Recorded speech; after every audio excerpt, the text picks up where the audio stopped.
Assalamualaikum warahmatullahi wabarakatuh. Salam, bertemu lagi dengan saya Bu Mayang dalam pelajaran Bahasa Indonesia di SMK Perguruan Cikini. Kali ini Ibu akan mengajar kelas 10. Materi kelas 10 untuk materi keduanya adalah teks eksposisi. Apakah teks eksposisi? Apa saja strukturnya? Seperti apa contohnya? Apa saja kaidah bahasanya? Mari kita akan bahas atau simak bersama-sama.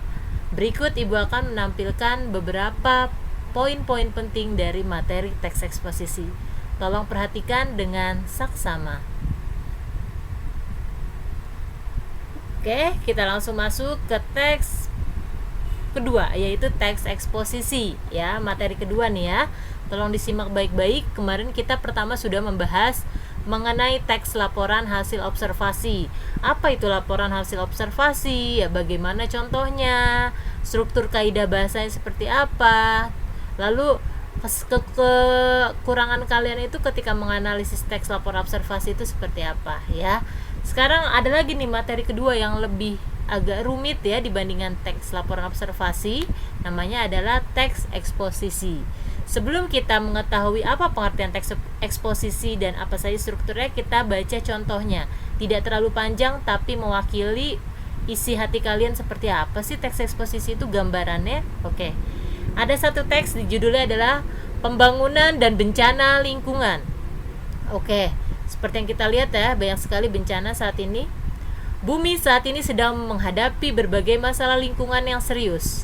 6 masalah lingkungan yang utama tersebut adalah ledakan jumlah penduduk, pelapisan sumber daya alam, penipisan sumber daya alam, perubahan iklim global, kepunahan tumbuhan dan hewan, kerusakan habitat alam, serta peningkatan polusi dan kemiskinan. Dari hal itu, ya, dapat dibayangkan betapa besar kerusakan alam yang terjadi karena jumlah populasi yang besar, konsumsi sumber daya alam dan polusi yang meningkat, sedangkan teknologi saat ini belum dapat menyelesaikan permasalahan tertentu. Oke. Para ahli menyimpulkan bahwa masalah tersebut disebabkan oleh praktik pembangunan yang tidak memerhatikan kelestarian alam, benar sekali, atau disebut dengan pembangunan yang tidak berkelanjutan. Seharusnya konsep pembangunan adalah memenuhi kebutuhan manusia saat ini dengan mempertimbangkan kebutuhan generasi mendatang dalam memenuhi kebutuhannya. Penerapan konsep pembangunan berkelanjutan pada saat ini ternyata jauh dari harapan. Kesulitan penerapannya terutama terjadi di negara berkembang, salah satunya Indonesia. Sebagai contoh, setiap tahun di negara kita diperkirakan terjadi penebangan hutan seluas 3.180.243 hektare ya, atau seluas 50 kali luas kota Jakarta. Hal ini juga diikuti oleh punahnya flora dan fauna langka. Kenyataan ini sangat jelas menggambarkan kehancuran alam yang terjadi saat ini yang diikuti bencana bagi manusia. Oke. Di sini ada faktanya juga, tetapi tidak akan Ibu bacakan ya. Pada tahun 2005 tercatat beberapa kali banjir. Nah, ini adalah bagian faktanya. Ya, tadi mungkin di awal-awal itu kita adalah bagian-bagian yang umum. Ternyata ada faktanya di bagian kedua. Nah, apalagi diperkuat dengan ini nah ya. Menurut tim ahli Pusat Penelitian dan Pengembangan Sumber Daya Air, penyebab utama banjir ialah pembangunan kota yang mengabaikan fungsi daerah resapan air. Jadi di sini dibahas mengenai apa sih penyebabnya itu ya, penyebab utama banjir di Jakarta ya. Bencana alam lain juga menimbulkan jumlah korban, dan ini juga ada lagi nih pendapat lain ya. Oke. Masalah lingkungan di atas, oke, ini kalimat terakhir ya. Masalah lingkungan di atas merupakan masalah serius yang harus segera diatasi. Meskipun tidak mungkin mengatasi karena masalah utama lingkungan tersebut, setidaknya harus dicarikan solusi untuk mencegah bertambahnya buruknya kondisi bumi. Perlu kalian ketahui, kalimat ini sebenarnya menunjukkan penegasan ulang pendapat. Pendapat yang di atas dikutip kembali menjadi kesimpulan atau penegasan ulang pendapat. Jadi pendapatnya itu diulang kembali di bagian akhir atau kesimpulan. Oke. Tadi sudah dibahas mengenai apa sih penyebab banjir ya, apakah ada lahan ataukah kurangnya resapan air ataukah pembangunan yang tidak berkelanjutan ya. Oke, kita langsung masuk ke pengertian eksposisi. Banyak di sini yang bingung eksposisi apa sih, ya. Eksposisi merupakan genre teks, jenis ya nama lainnya ya. Jenis teks berisi gagasan yang bertujuan agar orang lain memahami pendapatnya yang disampaikan. Gagasan tersebut disampaikan oleh penulis atau pembicara berdasarkan sudut pandang tertentu. Untuk menguatkan gagasan yang disampaikan, penulis atau pembicara harus menyertakan alasan-alasan yang logis. Perlu digarisbawahi bahwa teks eksposisi bukanlah teks yang berisikan pendapat kita secara asal atau misalnya tidak ada faktanya. Kita harus mencantumkan atau menuliskan alasan-alasan yang logis. Seperti tadi banjir, kenapa sih penyebab banjir itu apa saja, ya, akibatnya apa saja, disertakan alasan yang jelas. Misalnya kalian ingin membuat mengenai manfaat dari jahe, ya, kalian taunya jahe itu cuma bumbu masak aja, padahal masih banyak manfaat-manfaat dari jahe, ya, bukan sekedar bumbu masak saja, ya. Oke, jadi intinya adalah pendapat, ya, teks eksposisi adalah pendapat yang disertai dengan alasan-alasan yang logis atau masuk akal. Oke, next. Apa fungsi dari teks eksposisi? Fungsi dari teks eksposisi itu adalah memberikan informasi atau gagasan secara mendalam. Permasalahan diangkat dijelaskan melalui sudut pandang ilmiah serta teori penunjang atau bukti-bukti ilmiah. Penulis mengutarakan pendapatnya secara objektif. Ingat ya, objektif, tidak memihak sana, tidak memihak sini. Dan bertanggung jawab sebab didasari oleh fakta dan data yang terkait. Ya, walaupun kalian mencantumkan argumentasi atau opini kalian, tetap harus ada data yang valid, ya. Berdasarkan penelitian lah, berdasarkan buku yang telah dibaca lah, itu adalah penelitian yang valid, ya. Tujuannya adalah meyakinkan pembaca bahwa masalah atau gagasan tersebut penting dan dapat dipertanggungjawabkan. Ini eksposisi ini harus dapat dipertanggungjawabkan, sama seperti teks laporan hasil observasi. Kalau dalam laporan hasil observasi, ya, beda strukturnya ya dengan eksposisi. Kalau eksposisi ada 3, tetapi apa saja? Yang pertama adalah tesis atau pernyataan pendapat. Ya, pernyataan pendapat ini adalah pendapat kita, ya, pendapat kita di awal yang kenapa sih alasannya kita memilih tema banjir ini, ya. Misalnya yang kedua itu apa sih pengertian dari banjir? Itu adalah pernyataan pendapat. Kedua, argumentasi. Ingat, argumentasi ini bukan hanya pribadi argumentasi kita, tapi argumentasi ini adalah berdasarkan fakta juga, faktual, ya, data-datanya berdasarkan fakta. Yang ketiga adalah penegasan ulang pendapat. Apa itu penegasan ulang pendapat? Penegasan ulang pendapat adalah penegasan di awal, ya, penegasan pendapat yang di awal diulas lagi di bagian akhir atau di bagian kesimpulan, ya. Sekarang kita lihat. Tesis adalah bagian pembuka dalam teks. Bagian ini berisikan pendapat umum yang disampaikan penulis mengenai permasalahan diangkat, seperti tadi yang Ibu bilang, ya. Argumentasi merupakan unsur penjelas untuk mendukung tesis yang disampaikan. Argumentasi dapat berupa alasan logis, data hasil temuan, alasan logis ya, tadi disebutkan, data hasil temuan, fakta-fakta, bahkan pernyataan para ahli kalian masukkan, ya. Argumen yang baik harus mampu mendukung pendapat yang disampaikan penulis atau pembaca. Oke, yang ketiga, penegasan ulang bertujuan untuk menegaskan, menegaskan pendapat awal serta menambah rekomendasi atau saran terhadap permasalahan yang diangkat, ya. Menegaskan pendapat yang di paragraf pertama ditegaskan lagi dalam paragraf ketiga. Struktur teks. Ya, ini tadi sudah disebutkan bahwa yang bumi saat ini sedang menghadapi berbagai masalah lingkungan, ini pernyataan pendapat, sama seperti pernyataan umum ya kalau dalam laporan hasil observasi, ya. Yang kedua, argumentasi. Nih, para ahli menyimpulkan berdasarkan data yang ditemukan penerapan konsep ini, ya. Ini argumentasinya banyak, data-datanya banyak, itu masuk dalam struktur argumentasi. Yang ketiga, penegasan ulang atau rekomendasi. Masalah lingkungan di atas harus dicarakan solusinya, rekomendasinya seperti apa? Penegasan ulang di kalimat awal diulang lagi di kalimat terakhir, ya. Oke, kita masuk ke bagian selanjutnya, yaitu kaidah kebahasan atau aspek kebahasan dalam teks eksposisi. Yang pertama, adanya istilah-istilah ilmiah yang harus dicari di dalam Kamus Besar Bahasa Indonesia. Yang pertama contohnya adalah kata polusi.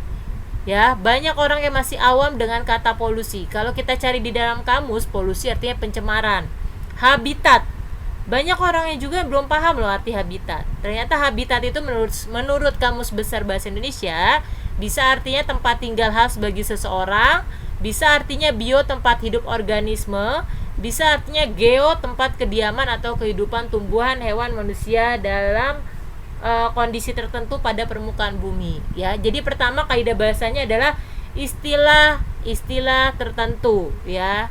Yang kedua, adjektiva. Adjektiva sudah Ibu bilang bahwa adjektiva artinya adalah kata sifat.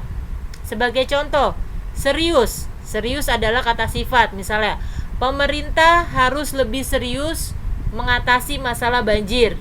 Serius itu kata sifat bukan kata benda ya. Saya serius ingin. Nah, jadi ada kata serius itu adalah kata sifat kita yang akan kita lontarkan atau kita ucapkan. Ya, sungguh-sungguh artinya gawat atau genting menghadapi bahaya atau risiko ya. Ingat ya, kata bakunya bukan resiko tapi risiko ya. Selanjutnya, adanya kata bentukan. Nih, kata bentukan pernah Ibu ajarkan di laporan hasil observasi ya. Contohnya pada kata penipisan. Itu merupakan jenis nomina. Mengapa disebut jenis nomina? Karena di sini ada imbuhan pe dan akhiran an. Kata dasarnya adalah tipis. Ya. Tipis itu adalah adjektiva. Ya, misalnya seperti ini ya.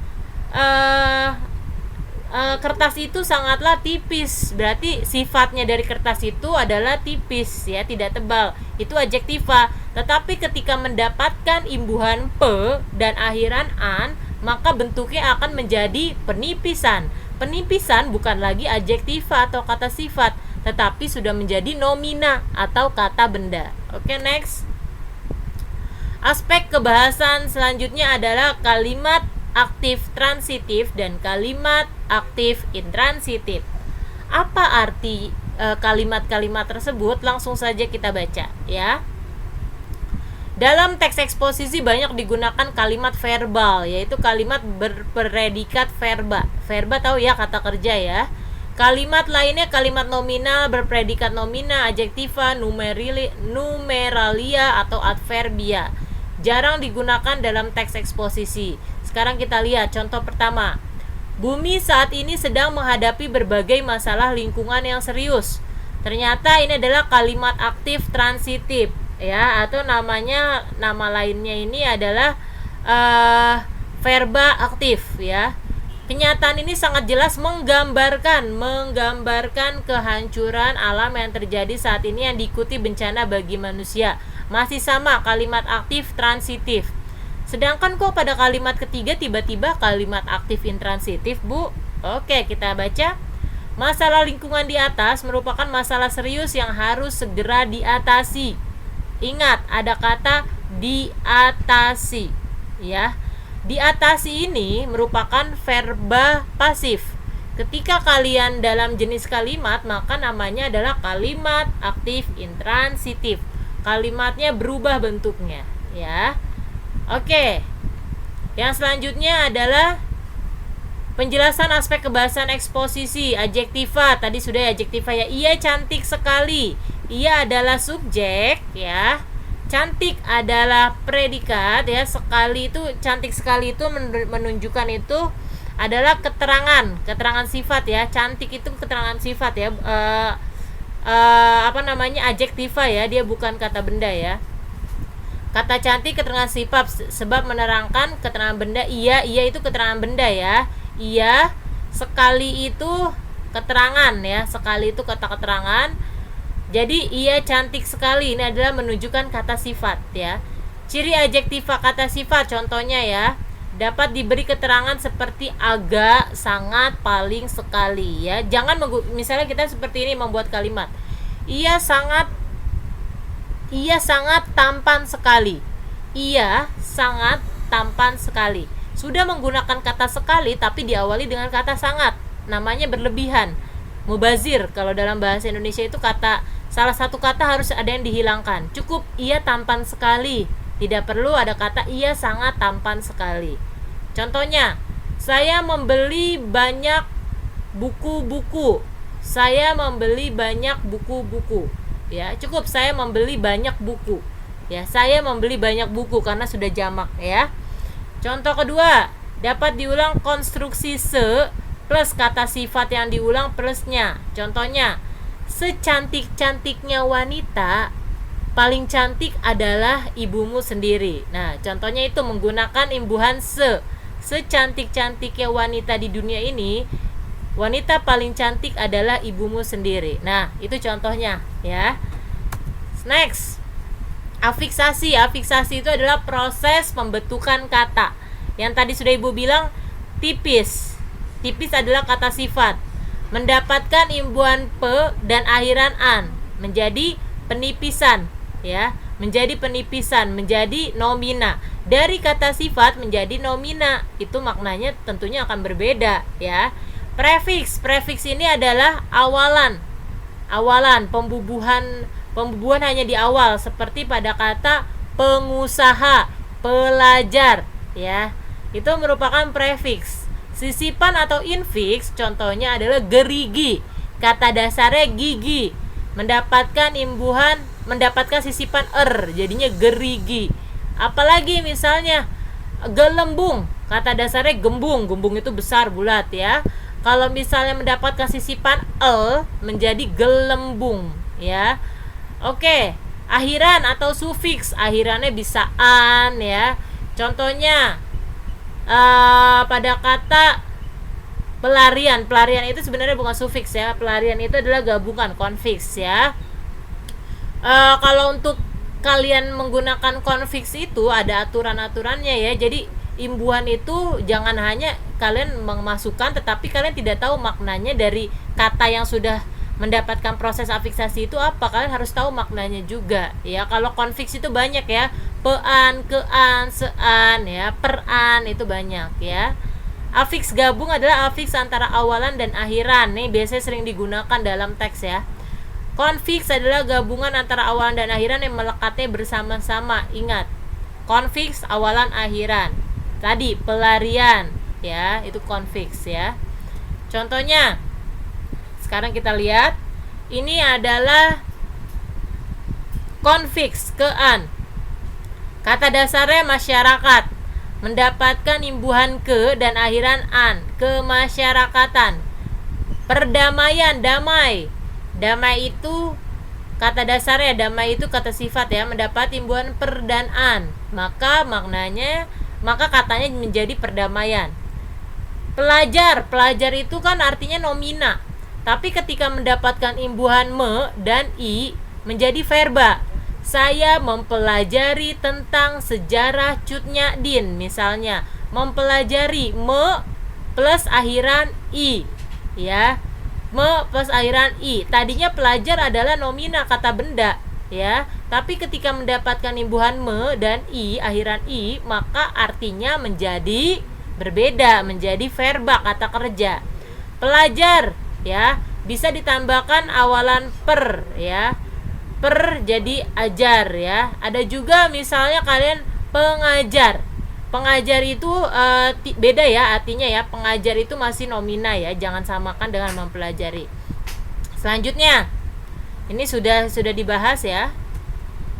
Oke, selanjutnya adalah memunguti. Kata dasarnya adalah pungut ya, mendapat akhiran i ya. Memunguti artinya verba. Saya memunguti sampah di lapangan sekolah ya. Memunguti, mengambil namanya ya. Membacakan, kata dasarnya adalah baca. Baca itu adalah verba. Baca itu verba ya. Saya baca buku. Tapi yang lebih bagus bentuknya menggunakan imbuhan me dan akhiran kan ya. Pembacaan ya. Pembacaan Undang-Undang Dasar 1945. Nah, pembacaan kata dasarnya baca, mendapat imbuhan pe dan akhiran an ya. Beda ya. Ini adalah bentuk-bentuk dari afiksasi, proses perubahan kata, perubahan bentuk kata ya. Ini agak sulit loh di bahasa Indonesia ya. Oke nih, aspek kebahasaan lain nih, kata nomina ya. Ini kata nomina, kata benda plus yang plus KS ya. Ternyata di sini ada bentuk-bentuk lainnya ya. Oke, verba atau kata kerja. Tidur, tidak tidur, tapi ini adalah yang bertolak belakang ya, menggunakan kata tidak. Ini untuk soal sih tidak akan Ibu bahas, tidak terlalu Ibu bahas secara mendalam, tapi yang penting kaidah bahasa yang tadi Ibu sebutkan, beberapa kaidah bahasa ya. Nih contohnya nih, yang tadi kalian masih bingung, Bu. Kalimat aktif intransitif seperti apa sih, Bu? Ini contohnya ya. Ia membaca buku pelajaran. Ia artinya posisinya sebagai subjek atau nomina, membaca posisinya sebagai predikat, buku pelajaran sebagai objek. Kalimat dui transitif yaitu kalimat yang membutuhkan kehadiran objek. Kalau tidak ada objek, kurang lengkap ya. Contohnya, ibu menjahitkan adik saya baju baru. Ibu subjek, menjahitkan berarti melakukan predikat, adik saya objek yang diarahkan. Baju baru pelengkap. Ya, dia bukan keterangan tapi pelengkap. Keterangan dan pelengkap posisinya berbeda, ya. Ada lagi semi transitif, ya. Yang boleh diikuti objek, boleh juga tidak. Adik menulis.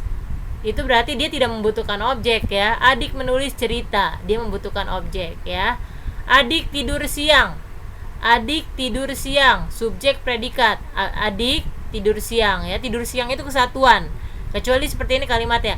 Adik tidur di siang hari. Itu berarti subjek predikat keterangan ya. Tapi ini kan adik tidur siang. Tidur siang itu adalah frasa kesatuan ya. Subjek predikat pelengkap. Polisi bersenjatakan pistol ya. Polisinya subjek, bersenjatakan predikat, pistolnya adalah pelengkap ya. Subjek predikat pelengkap. Pelengkapnya boleh ada dan tiga. Tidak, ayah berdagang atau ayah berdagang buah-buahan. Kalau ayah berdagang juga bisa tanpa adanya pelengkap ya. Nih kalimat pasif nih, bedakan dengan kalimat aktif ya. Kalau kalimat aktif biasanya imbuhannya me, sedangkan kalau kalimat pasif ya bisa ter, ke, an, atau di ya. Contohnya, adik dimarahi ibu. Kalau bentuk aktifnya adalah ibu memarahi adik. Sedangkan kalau dibalik, bentuk pasifnya adalah adik dimarahi ibu ya. Buku ini aku pinjam. Subjek, buku ini subjek, predikat aku pinjam. P-nya pasif persona nih ya. Aku pinjam ini pasif persona. Kalimat nomina berpredikat selain kata kerja berarti dapat berwujud kata benda, frasa benda, kata sifat atau frasa sifat ya. Kata bilangan numeralia ya tadi ya, atau frasa bilangan ya. Frasa preposisi kata depan ya. Ibunya seorang guru ya. Ibunya seorang guru. Predikat ya sama dengan frasa benda ya. Ini benda semua nih, ibunya seorang guru, semuanya benda. Adikku cantik sekali, ini predikat nih. Adikku predikat, cantik sekali adalah frasa sifat. Cantik itu tadi sudah ibu bilang adalah frasa sifat. Kambingku 5 ekor. Kambing artinya adalah predikat ya. Predikat di sini 5 ekor. 5 ekor ini adalah mohon maaf ini pasif ya. Pasif frasa bilangannya ini nih 5 jumlah ya. Ia di sana ya. Frasa preposisi di menggunakan imbuhan di ya. Membedakan fakta opini nih, kalian nanti dalam menulis teks eksposisi harus bisa membedakan antara fakta dan opini. Apa sih bedanya fakta dan opini? Kita lihat sama-sama. Contoh kalimat fakta. Fakta itu realita, kejadian, bisa yang sudah terjadi ya, bisa juga direncanakan tapi sudah matang ya, bisa juga sudah dipublish ke masyarakat dan itu benar-benar berdasarkan penelitian ya, itu fakta. Kalau opini masih subjektif, pendapat kita ya, tanpa melihat dari sisi manapun juga, itu benar-benar murni pendapat kita. Sebagai contoh, kalimat fakta. Kementerian Hukum dan Hak Asasi Manusia hingga tanggal 13 Mei 2013 mencatat ada 158.812 narapidana dan tahanan Indonesia yang 51.899 orang diantaranya terkait kasus narkoba, ya. Itu sudah jelas ya, kementerian loh yang bicara ya. Jadi ada fakta, ada datanya, ada tanggalnya, itu pasti ya, sudah pasti fakta. Kalimat opini, sebagai generasi muda calon penerus perjuangan bangsa, sudah seharusnya kita menyiapkan diri menjadi generasi yang berkualitas. Ya, itu opini, pendapat kita yang kita utarakan. Next. Oke. Materinya sudah selesai ya. Tolong dipahami baik-baik mengenai pelajaran atau materi teks eksposisi ya. Selanjutnya, semua perhatikan. Pertemuan berikutnya Ibu akan mengadakan latihan. Jadi tolong ya, tolong dipelajari lagi materi ini, Jangan sampai kalian tidak paham. Kalau tidak paham silakan bertanya pada Ibu. Jadi, secara kesimpulan, teks eksposisi adalah teks yang isinya mengenai pendapat atau gagasan seseorang yang disertai dengan fakta atau alasan-alasan logis. Teks eksposisi tidak hanya berdasarkan pendapat kita tanpa didukung oleh alasan-alasan yang logis. Oke? Kalau untuk strukturnya ada 3. Yang pertama adalah tesis atau pernyataan pendapat, yang kedua adalah argumentasi, yang ketiga adalah penegasan ulang pendapat. Oke? Kalau misalnya ada yang bertanyakan silakan tanya langsung ke Ibu. Pertemuan kedua yaitu kita akan latihan-latihan soal. Kalau misalnya yang dalam seminggu ketemu Ibu 2 kali, kita yang pertama Ibu akan memberikan materi ini, yang kedua latihan soal. Tapi kalau yang bertemunya hanya sekali, minggu pertama itu yaitu langsung materi ini dan yang langsung untuk pembahasan soal. Demikian penjelasan dari Ibu, kurang lebihnya mohon maaf. Billahi taufiq wal hidayah. Wassalamualaikum warahmatullahi wabarakatuh. Salam.